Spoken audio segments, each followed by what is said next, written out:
माघ मास से जहां एक ओर आस्था का मेला लगा है, वहीं रूस के साइबेरियन पक्षियों का प्रवास भी इन दिनों संगम पर देखा जा सकता है। नमस्कार, मेरा नाम है निशी और आप देख रहे हैं अर्थ 24। कहते हैं दुनिया में जो सजीव होते हैं अपने अस्तित्व को बचाने के लिए कोई ना कोई रास्ता ढूंढ ही लेते हैं, चाहे वो मनुष्य हो, जानवर हो, पशु हो, पक्षी हो या पेड़ या पौधे क्यों ही ना हो। हम बात कर रहे हैं साइबेरिया की।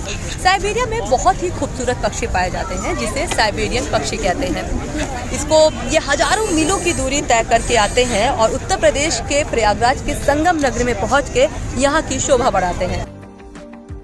गंगा की गोद में श्रद्धालुओं संग अटखेलियां आकर्षक है। हजारों किलोमीटर दूर से उड़कर प्रयागराज आए साइबेरियन पक्षियों से संगम का नजारा गुलजार है।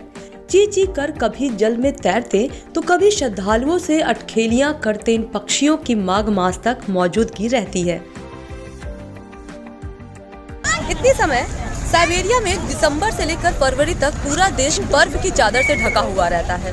ये अपनी जान बचाने के लिए और खाने की तलाश में ये दूसरी जगह पे आ जाते हैं और यहाँ किस समय यहाँ की स्थिति बहुत अच्छी होती है। हर इंसान को अपने खान पीन और जीने की चाह तो रहती है, उसी तरह ये पक्षी भी हैं जो अपनी जिंदगी को बचाने के लिए और खाने की तलाश में ये संगम नगरी पहुँच जाते हैं।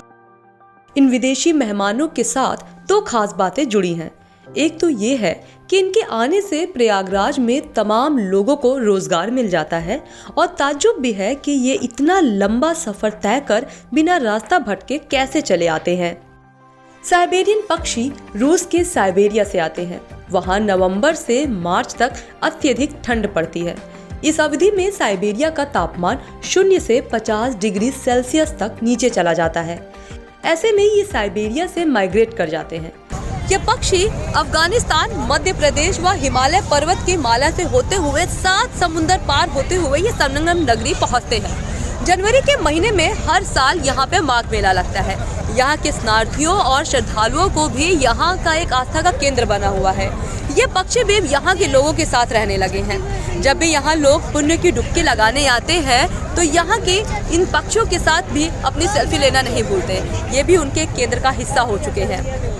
भारत में सबसे पहले महाराष्ट्र और उसके बाद उत्तर प्रदेश के प्रयागराज में संगम तट पहुंचते हैं।